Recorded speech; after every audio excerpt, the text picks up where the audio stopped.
కృష్ణాష్టమి పర్వదినం రోజు శ్రీకృష్ణుడికి ఎలాంటి నైవేద్యం సమర్పిస్తే ఎలాంటి ప్రయోజనం కలుగుతుందో ఈ వీడియోలో మనం వివరంగా తెలుసుకుందామండి.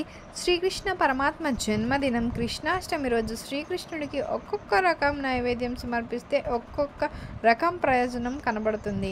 కృష్ణాష్టమి రోజు కృష్ణుడికి ఆవు పాలు నైవేద్యంగా సమర్పిస్తే సర్వ సంపదలు కలుగుతాయి. ధనపరంగా ప్రయోజనాలు కలగాలి అంటే ఆవు పాలు కృష్ణుడికి నైవేద్యంగా సమర్పించాలి. అలానే అనారోగ్య సమస్యలు ఎక్కువగా ఉన్నటువంటి వారు కృష్ణాష్టమి రోజు కృష్ణుడికి ఆవు పెరుగు నైవేద్యంగా సమర్పించాలి.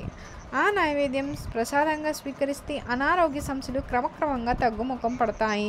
అదేవిధంగా కృష్ణాష్టమి రోజు కృష్ణుడికి తేనెను నివేదిస్తే తేనెను నైవేద్యంగా సమర్పిస్తే కళారంగంలో మంచి పురోభివృద్ధి ఏర్పడుతుంది. ఎవరైనా సరే సంగీతంలో కానీ నాట్యంలో కానీ అత్యుత్తమ స్థాయికి ఎదగాలి అన్న సినిమా టీవీ రంగాల్లో రాణించాలన్న కృష్ణాష్టమి రోజు కృష్ణుడికి తేనె నైవేద్యంగా సమర్పించాలి. అలానే అన్ని రకాలైనటువంటి బాధలు కష్టాలు తొలగింప చేసుకోవాలి అంటే కృష్ణుడికి కృష్ణాష్టమి రోజు పటిక బెల్లం నైవేద్యం సమర్పించాలి. పటిక బెల్లం సమర్పిస్తే సంసార జీవితంలో ఉన్న అన్ని బాధలకు కష్టాలు పరిష్కార మార్గం లభిస్తుంది. అలానే కృష్ణుడికి పంచదార నైవేద్యంగా సమర్పిస్తే రుణ బాధలు ఈ సమస్యల నుంచి బయటపడడానికి రావాల్సిన ధనం సకాలంలో రావడానికి పంచదారను నైవేద్యం విశేషంగా పెట్టాలండి.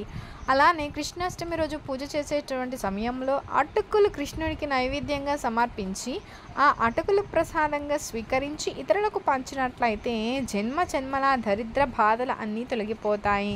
జన్మ దరిద్రాలని కొన్ని ఉంటాయి. అంటే ఎప్పుడు ఆర్థికంగా ఇబ్బందులు ఉండడం, ఎప్పుడు డబ్బు కోసం సమస్యలు ఉండడం, ఎప్పుడు చేతిలో డబ్బు నిలబడకపోవడం, ఇవన్నీ జరుగుతుంటే జన్మ దరిద్ర దోషాలు అంటారు. ఈ జన్మ దరిద్ర దోషాలు తొలగిపోవాలి అంటే కృష్ణాష్టమి రోజు కృష్ణుడికి అటుకులు నైవేద్యంగా పెట్టి ఇతరులకు పంచాలి. కుచేలుడు కూడా కృష్ణుడికి అటుకులు ఇచ్చే ఐశ్వర్యవంతుడు అయ్యాడు. అదేవిధంగా కుటుంబ కలహాలు ఎక్కువగా ఉన్నటువంటి వారు కృష్ణాష్టమి రోజు పూజలో శ్రీకృష్ణుడి దగ్గర నెమలి ఈకలు ఉంచాలి. పూజ పూర్తయిన తర్వాత ఆ నెమలి ఈకలు ధనం దాచుకునే బీరువాలో పెట్టుకోవాలి. ఈ విధంగా చేస్తే కృష్ణానుగ్రహం కలిగి కుటుంబ కలహాలు తొలగిపోతాయి.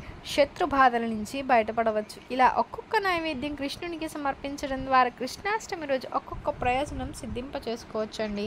ఎప్పటికప్పుడు మీకు కనుక ఈ వీడియో నచ్చినట్లయితే లైక్ చేయండి, షేర్ చేయండి, సబ్స్క్రైబ్ చేయడం మర్చిపోకండి. మీరు కనుక కొత్తగా వాచ్ చేస్తున్నట్లయితే thank you for watching. Thank you so much.